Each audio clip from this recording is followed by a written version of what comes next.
The year is AD 30.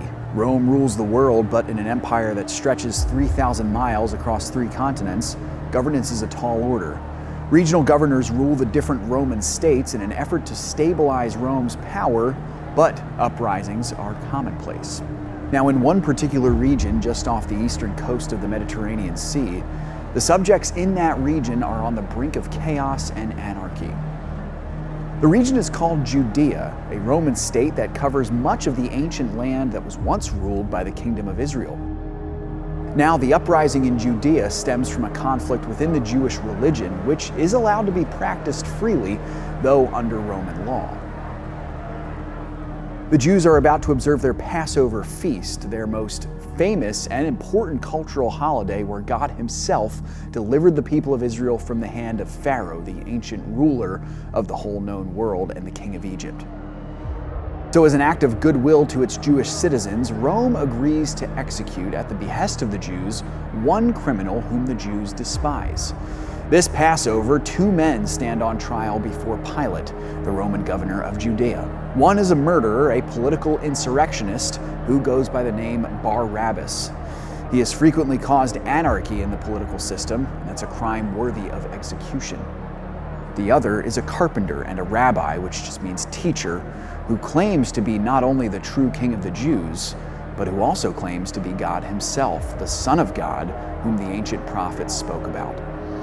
Though the man is innocent of any crime, the Jewish leaders nonetheless demand that Pilate kill this man and let Barabbas go free. So at risk of a political uprising, Pilate goes against his better judgment and sentences the innocent carpenter to be executed by crucifixion. And so, making the journey from the ancient citadel of Jerusalem up a hill outside the city walls, walks the man claiming to be the King of the Jews, the Son of God, and the ancient anointed one of God, Jesus of Nazareth.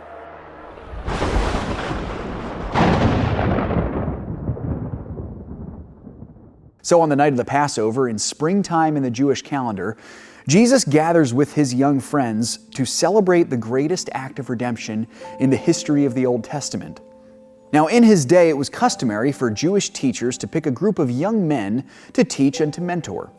The rabbi would take these men under his spiritual care, and the men would travel together and would learn from the rabbi, who taught them the things of God.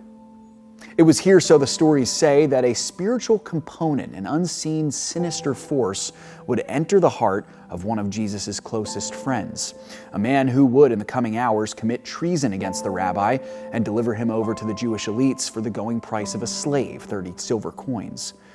The man is Judas of Iscariot, and during the Feast of Unleavened Bread, the devil enters him. He quietly sneaks away from the meal, seemingly unbeknownst to the 11 other disciples, but not to the Son of God, who, knowing his fate was providentially ordained, tells the betrayer to do quickly what he intends to do.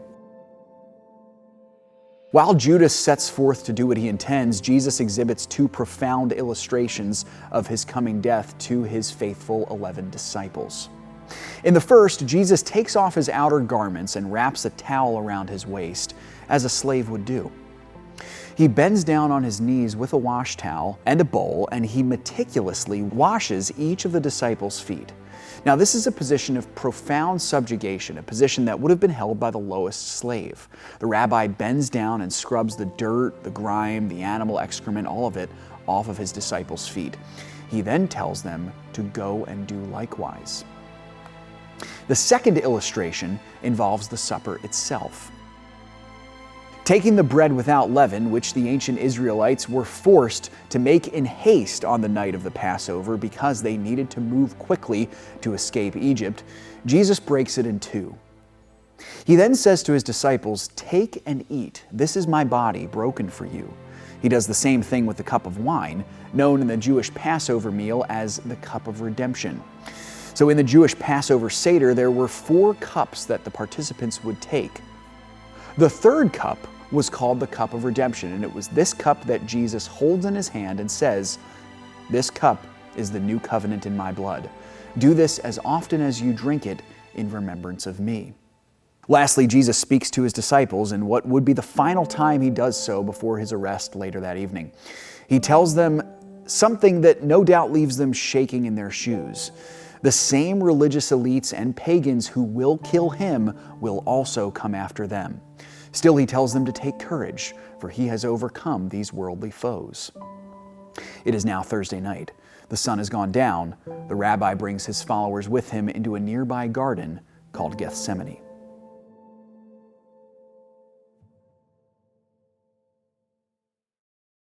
Here at FISM News, our mission is to provide you with news from a source you can trust. But ultimately, our hope is to expose our viewers to the greatest truth. The news is a constant reminder that this world is not our home. It is marred by sin, resulting in wars, brokenness, and divisiveness. At times, it offers glimpses of hope, how God is still at work and will one day make all things new. Our hope is that you will know and embrace the greatest news ever told, that God in his great love sent his Son to die in our place so that we may have eternal life. Jesus died the death he did not deserve, taking the punishment for our sins. He then rose from the grave on the third day, declaring victory over sin and death. Because of this, we can have forgiveness and a relationship with him. Jesus promised that he will return soon to judge sin and make all things new. Until then, we place our hope in him. This is the gospel. This is the good news. The most important truth we feel compelled to share.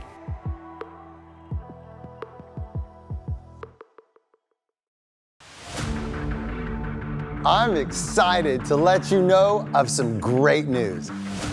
My name is 𝙎𝙐𝘽𝙎𝘾, and I'm the host of a new and exciting and biblically based show about men doing good.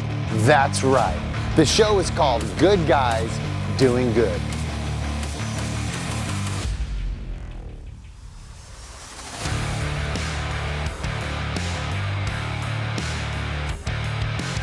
I travel all over the country meeting good guys that love the Lord, and they're called according to his purpose, and they're serving their community in fun and unique ways.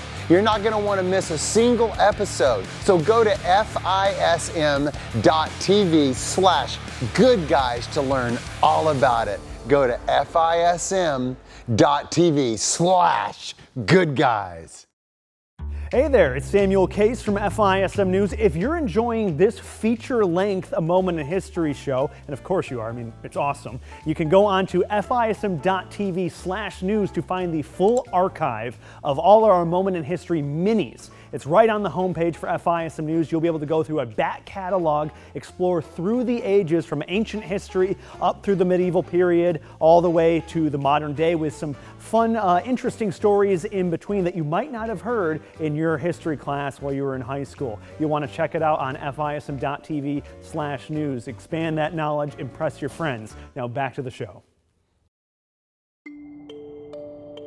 Traveling northeast from the southwest corner of the ancient capital city, Jesus and the remaining 11 disciples walk the dark streets of Jerusalem to the calm and quiet garden, about a stone's throw away outside of the city walls, just outside the northeastern corner across the Kidron Valley. In Gethsemane, Jesus asks his disciples to keep watch and pray. He then goes some ways away from them, deeper into the garden. Jesus here is so overcome with anguish and dread and sorrow over what he is about to do that he sweats drops of blood. Jesus knows what is coming. But what is it that makes this fate so horrid? Is it the knowledge of the physical torture? Is it the shame of dying a criminal's death? Or perhaps is it the simple fear of death itself that on some level grips the heart of every man? No, it is something far more horrifying.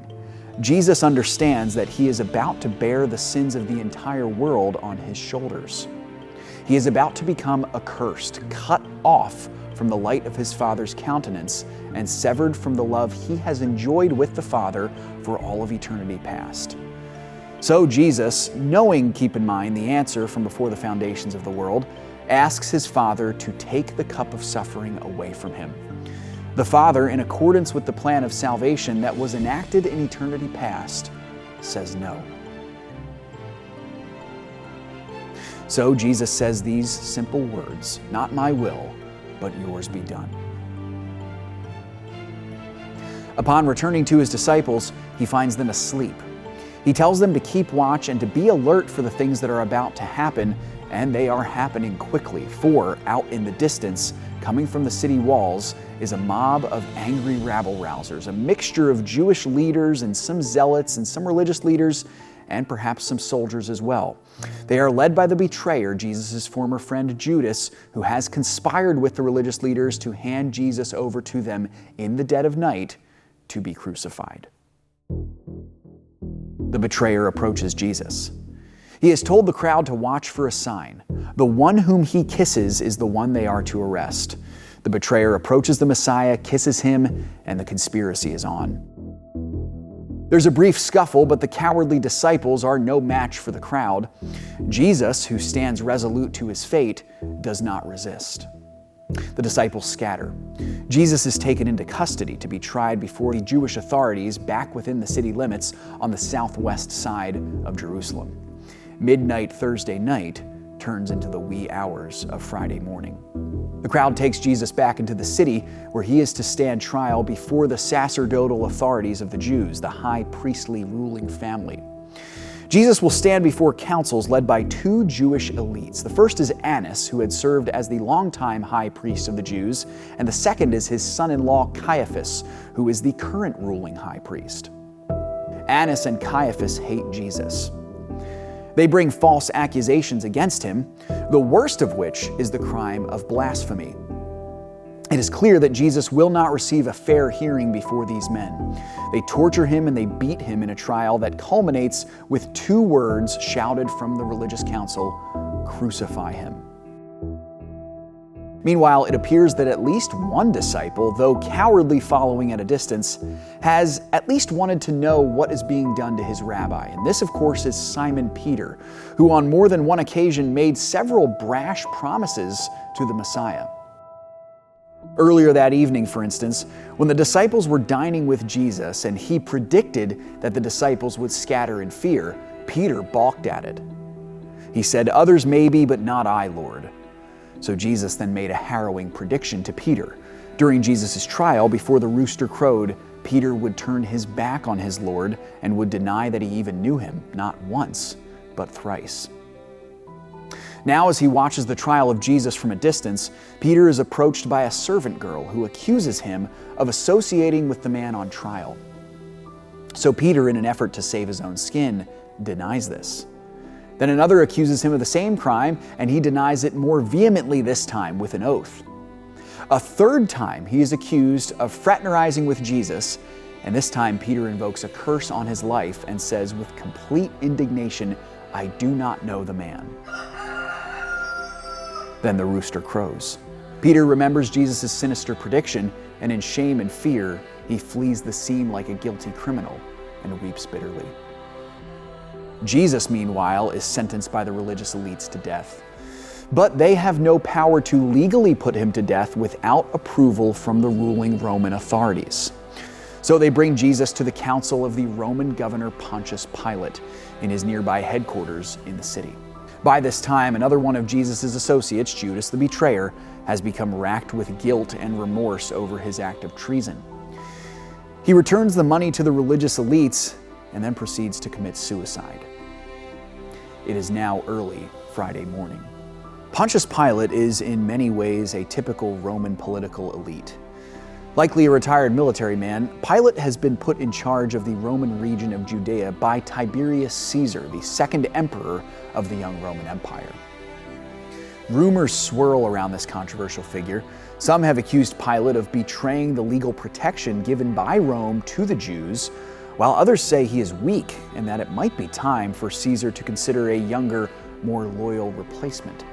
Pilate knows all of this, but he very likely does not expect a standard legal trial such as this early Friday morning council to turn into a potential riot.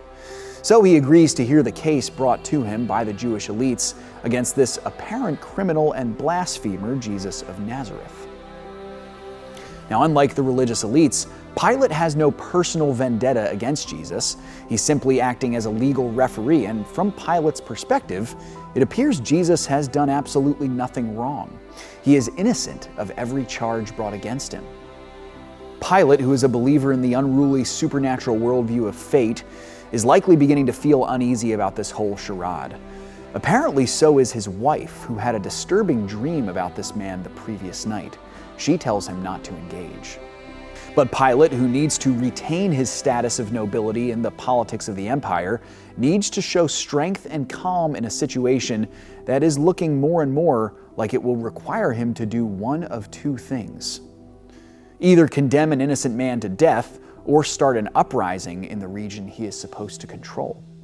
So, looking for any excuse to get Jesus off his hands, he ships Jesus off to Herod Antipas, the puppet king of the region of Judea, and a man who Pilate despises. Now, Herod Antipas is no king.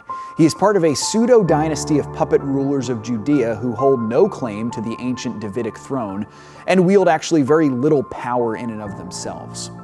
He is no friend either to Pilate or to the religious elites. His father, Herod the Great, had infamously tried to have Jesus killed when he was a baby because Herod saw the baby Jesus as a threat to his own rule. Now the younger Herod has Jesus in his court, and he is delighted. He thinks he's in for a magic show because he has heard about the signs and wonders that Jesus has performed, so he eggs Jesus on to give him a little performance like he would do for a court jester. Jesus is not amused and says nothing. So Herod and his men dress Jesus up in mock purple garments, and Herod sends him back to Pilate. Interestingly enough, these two men, who before this conspiracy could not stand one another, would become friends thereafter. In every trial up until this point, Jesus has been grilled with accusations, and in almost every one, his inquisitors have been contemptuous and cruel in their demands for an answer. Not so with Pilate. While he has no emotional attachment to the Messiah, he can clearly see that Jesus has done nothing wrong and that he should not be crucified. So Pilate seeks a private audience with Jesus. After this brief conversation, Pilate is all the more convinced of Jesus' innocence. He returns to the crowd and tries to reason with them. He offers them to beat Jesus, to scourge him, torture him, give him the 39 lashes, and then release him, but it is not enough. The crowd, now approaching the level of a riot, shouts once more, "Crucify him." It is here that Pilate appeals to that ancient custom of the Jews under Roman occupation. As an act of appeasement, he will offer one criminal up to the Jews to be crucified and another to be released as a gift. So Pilate presents Barabbas, the insurrectionist, a man who clearly deserves to die. He also presents Jesus, the man who never sinned. The crowd roars, "Free Barabbas, crucify Jesus." So Pilate, on the brink of losing his authority, washes his hands of the matter. He places upon Jesus' head a crown, but not of jewels. It is a crown of thorns. He hands the King of the Jews over to his own people to crucify him. Taking hold of Jesus, the soldiers and religious elites put a mock robe on him and bow down to him, saying, "Hail, King of the Jews." Then they bring him outside the western city walls, up a nearby mountain called Golgotha, which means place of the skull. Jesus makes the grueling march, carrying 2 beams of wood upon him, upon which he will be nailed at the summit. Jesus, already severely weakened from the multiple beatings he has taken and the amount of blood he has lost, struggles to make the trek up the mountain of Golgotha outside the city. But the execution must go on, so the soldiers find a strong man named Simon of Cyrene, forcing him to carry the cross the rest of the way. Upon summiting the hill, the soldiers pin Jesus to the cross with his arms outstretched on the horizontal beam and his legs stretched down the vertical. Then they take 3 stakes and drive them through Jesus' wrists and feet. Then they raise the cross upright, signaling for all who can see that this man deserves death in the most painful, humiliating way possible. To add a final insult to injury, the soldiers divide Jesus' garments among themselves by casting lots. At Pilate's order, the soldiers have placed a sign above Jesus' head which reads, "This is the King of the Jews." The religious leaders are incensed at this and demand that the soldiers change it to say, "This man claimed to be the King of the Jews." But Pilate does not change the sign. It is now 9 o'clock on Friday morning. As Jesus hangs on the cross, countless witnesses hurl insults at him. They say, "He saved others, let him save himself." Many of the chief priests who had condemned Jesus the night before are now present on Golgotha, and they lead the chorus of cruel voices. Now, it should be noted that Jesus is not being crucified alone this day.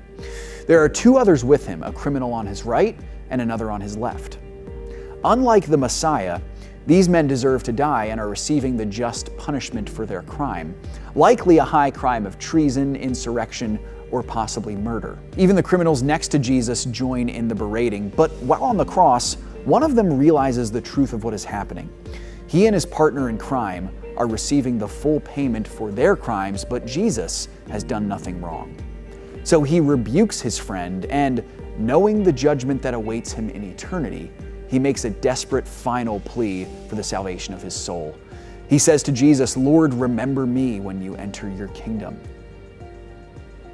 Jesus has spoken very little since his arrest, but through strained breathing on the edge of death, he says to the criminal, "Today you will be with me in paradise." It is now noon on Friday. The sky has grown dark, and what follows in the coming hours can truly only be described as an act of God. The temple curtain, the massive, several feet thick dividing wall that prohibited the entrance into the Holy of Holies, is torn in two. Tombs are opened, and the dead return to life.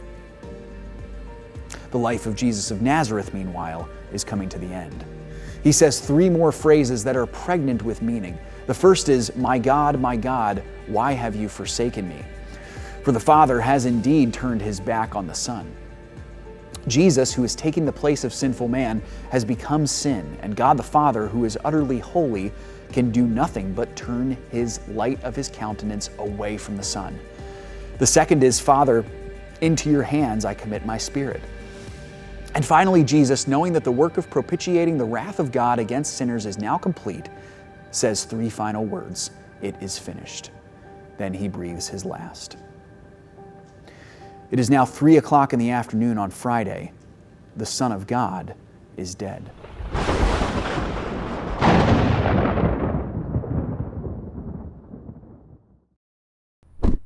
Oh, hey there. Are you tired of the same old news that you've been reading just constantly over and over and over, the same things and the same messages? Well, here at FISM, we understand that news needs to be done a little bit differently. And that's why I'm part of the program FISM News. But what does it mean to do news differently? Well, follow me in, I can show you. See, many news stations pretend to be uninfluenced or unbiased while pushing some kind of secret agenda. But we're upfront about who we are. We're Christian, we're conservative, and we give you news that you can trust and depend on. And obviously it takes more than just me to actually bring you the news. We have a dedicated and passionate team, thank you so much, that aims to bring you the facts and data that you need from the biblical and conservative perspective that we strive towards. Follow us on social media, Instagram, Facebook, Twitter, at FISM News. Be sure to check out our website at fism.tv/news. A Moment in History explores significant events in history in bite-sized chunks. For 200 years in the High Middle Ages, Christian knights battled with Muslim warlords for supreme control of Palestine. In September of 1620, the Mayflower left Plymouth, England, on its way to the New World with 102 passengers. In the first several hundred years after Jesus' death and resurrection in the 1st century AD, Christianity was for the most part forced into the underground. At the end of the so-called Dark Ages, we find the creation of one of the most beautiful and deep Christmas carols ever written.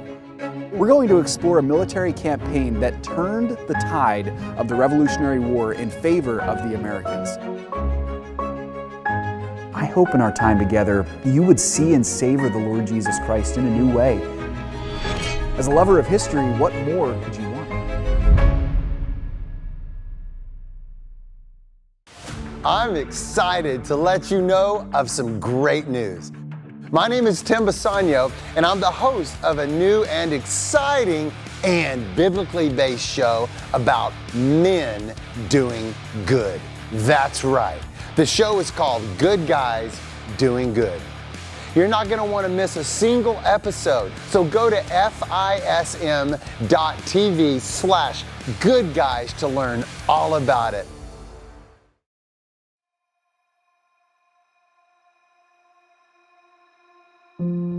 After Jesus breathes his last, the Roman soldiers bring a spear to pierce his side. Now, this is not a common practice for Roman executioners. Usually, after a criminal has hung on the cross for hours or even days at a time, the soldiers will take a giant club to his legs, breaking them and thus preventing the criminal from pushing up to gain a breath. The criminal then dies of suffocation only minutes later. But when the soldiers approach Jesus, they see that he already appears dead. So instead, they pierce his side with a spear and blood and water gush out. This may not seem like a crucial detail, but this is actually the fulfillment of a 1,000-year-old prophecy about the Messiah, about whom the ancient King David once said, "They pierced my hands and my feet, I can count all my bones." The soldiers remove the body of Jesus, and they are approached by one of the very few religious elites who loved Jesus and believed his message, a wealthy man by the name of Joseph of Arimathea. Joseph, who has recently had a tomb built for himself, wants to give Jesus a proper burial, so he asks Pontius Pilate for the body of the Lord, and Pilate agrees. So Joseph, along with several female followers of Jesus, brings the body of the Lord into his new tomb near Golgotha and wraps him in burial cloths. They lay his body in the tomb with proper burial spices, and a large stone is put over the mouth of the tomb, sealing it shut. A guard of Roman soldiers is placed at the tomb at the request of the chief priests to prevent any emboldened disciples from breaking in, stealing the body, and then claiming the Messiah rose again. The Sabbath day, Saturday, comes and goes. Early Sunday morning, some women who followed Jesus during his life traveled to Joseph's tomb, but they find to their shock the tomb empty, the soldiers passed out unconscious, and the massive stone rolled away from the entrance. They meet, to their utter shock and disbelief, a terrifying creature, an angel of the Lord, who tells them 3 simple words that would change their world, and for that matter, the course of world history forever. He is risen.